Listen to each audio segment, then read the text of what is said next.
Hey, what's up gang? Kawaii50 here with another Fate Grand Order video, and it is time to talk about one of the other big 5-star swimsuit servants to grace us during this summer event. That is, of course, a lot of people's favorite Eldritch Abomination, Abigail Williams. We're going to be going over Abby's best allies, craft essences, and command codes, so you can get some use out of this absolute avatar of Yogg-Sothoth. Hopefully, this video helps you out, and hopefully, it doesn't creep you out that much, because Eldritch Horrors are scary. But if it does more of the former, and not so much the latter, be sure to go ahead, like, and subscribe. Summer Abby's deck comes with 2 quick, 1 arts, and 2 buster cards, and she has an AoE Buster Noble Phantasm. Her max HP of 14,250 is a little on the higher side, exacerbated further by the fact that she is still of the Foreigner class in this incarnation. It seems like there's really nothing else we can get Abby to materialize as, so she's going to be taking neutral damage from most sources. Of course, this is always a double-edged sword, much like with Moon Cancer Kiara. Her max attack of 11,781 is respectable, but she will be dealing neutral damage to the vast majority of enemies. And right now, she doesn't really have a strong supporter like Caster Artoria to back her up. Her NP per hit seems pretty dang good at a 0.86%, but then we end up remembering that she only has a single arts card, so her NP gain actually ends up hitting on the lower end, something she wasn't able to really escape from her first incarnation. Her star absorption is of course on the higher end at 150, so expect a few critical stars to go her way. Abby's first skill is the Rose's Slumber, rank B, and this is a new mechanic that they're sort of adding to the game. It inflicts sleep on a single enemy for 2 turns. Sleep functions much like a stun, but the second the target is attacked, sleep immediately goes away, as do any benefits that come from having your target being asleep. I guess this isn't like Pokemon, where a servant can take multiple hits to the face and not wake up. While your enemy is asleep, their defense is decreased by 30 to 50% depending on the skill's level, and also all of their buffs are removed, because that's how sleeping works for some reason. Anyways, you're gonna want to go ahead and max this last, mainly because the sleep effect goes away the second the enemy is attacked. So you're basically gonna use it for the turn that you're gonna hit a Brave Chain, and basically not so much for anything else.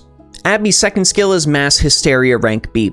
This gives all enemies terror for 3 turns, which means there is a 35 to 55% chance to stun them at some point in one of those 3 turns. Their defense is also decreased by 10 to 20%.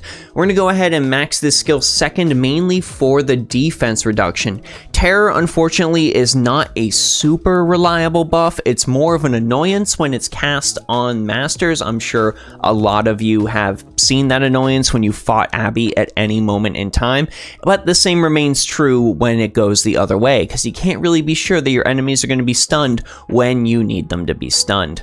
And Abby's final skill is Those Who Guide, rank A. This gives her a 30 to 50% NP steroid, increases her debuff success rate by 30% for 3 turns, and most importantly, decreases the Buster card resist of a single enemy by 20 to 30% for 3 turns. You're of course going to target this on the biggest bruiser of the enemy group, and you're going to want to go ahead and max this skill first, because it is Abby's main way of increasing their damage. Unfortunately, the pitfall that comes from this skill is the fact that Abby is only able to affect 1 enemy with Buster Resist down. I would have much preferred if this was a party-wide Buster Resist down, considering she has an AoE Noble Phantasm. Some really strange picks when it comes to how they designed Summer Abby's kit. For Abby's append skill, we're going to go with Load Magical Energy for that 10 to 20% starting NP gauge. You get that final skill maxed, and you get this skill maxed. That's an instant 70% NP gauge, which is pretty good. Abby's Noble Phantasm is Dreamlands, which hits all enemies for 300 to 500% damage. It also removes all defensive buffs from enemies before 4 damage is dealt, which is exactly what we want these Noble Phantasms to do 100% of the time. This also decreases the defense of all enemies by 20 to 40% for 3 turns, and of course this stacks with the effect from sleep and the effects from terror on top of that. Defense reduction is the name of the game for Abby. Like most servants, when it comes to Noble Phantasm power, NP 1 to 2 is the most significant jump, so that is generally the sweet spot, unless you're a whale. So who do we pair Abby with? Well, this is kind of a hard question to answer because her best supporters aren't actually out on an A yet. Her being an AoE Buster servant, she is going to want the hard-hitting AoE Buster support from Koyanskaya of Light as well as Oberon, but they ain't here yet, so we're going to have to deal with Merlin yet again just for right now. That is going to be your absolute best option. Of course, if you don't have a Merlin, or if you're a newer player starting, Abby's one of your first servants, there are of course some budget options, as well as another alternate 5-star. I'm going to go over a few of those now. For your most budget option, you can of course go ahead and select Chen Gong. He is going to grant Abigail an NP gauge boost and a damage cut with defense. That is super nice. Most importantly, he's going to grant her a very powerful 30 to 50% Buster card effectiveness boost, which is something I really wish existed in her kit, but it doesn't. She is not going to gain the benefit of the critical strength boost that is only reserved for Berserkers, especially Low Boo, but she is going to very much enjoy the Buster card effectiveness boost. You can also of course pair her with Leonidas. Leonidas got a party-wide Buster boost, and whenever his Guts is activated, he gives all of his allies a further attack boost, so you can use him as a nice little decoy to charge Abby up for a turn where you want to go ahead and Brave Chain. And finally, of course, we want to go ahead and select Santa Nightingale, not Santa Nightingale, what am I saying? I mean Vanilla Nightingale. Still got Santa Nightingale on the brain. Vanilla Nightingale is going to grant Buster card effectiveness and grant some special attacks against humanoids so she can go ahead and help you out. She also is very good at recovering a lot of HP. Not that Abby will necessarily need it because, well, she is going to be taking neutral damage, but the debuff cleanse on her Noble Phantasm is a nice tool to have in your toolbox. When it comes to craft essences, your ultimate budget option is going to be Dragon's Meridian for that starting 30 to 50% NP gauge. You go ahead and combine this with a maxed out final skill on Abby, and that is a turn 1 Noble Phantasm. Speaking of Noble Phantasms, that's a thing we're really going to want to increase the damage of, so of course the Black Grail is the premier option for doing that on AoE servants. I can also comfortably recommend Starry Nights if you happen to have the CE sitting in your box. This grants Buster card effectiveness, critical strength, and that's starting 40 to 50% NP gauge as well. Essentially, Noble Phantasm damage, Buster card effectiveness, starting NP gauge. These are the things we're looking for on Summer Abby. And finally, command codes. Abby actually has an above average Star Gather, so you can go ahead and comfortably give her some critical damage command codes. Command Seal of a Cardinal-Minded Retainer, as well as Mistress of the Heavens, are some examples of some excellent picks. These go primarily on Abby's Buster cards and can grant her a solid boost to critical damage and her damage overall.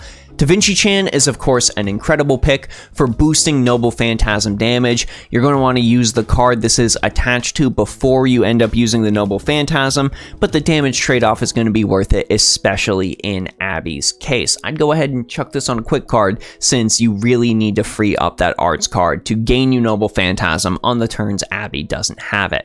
Of course, finally, you can also give yourself the Wizard of Menlo Park. This grants Noble Phantasm damage up and also grants an increase to the NP generation rate of the engraved card by 5%.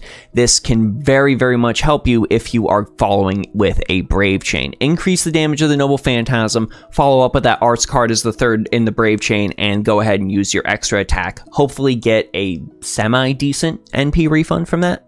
Overall, gang, I really feel like with Summer Abby, they tried to do too many new things at once to the point where they ended up really stepping away from some staples that we really would like to see on our AoE Buster servants, especially when you have a servant that is going to be dealing neutral damage the vast majority of the time.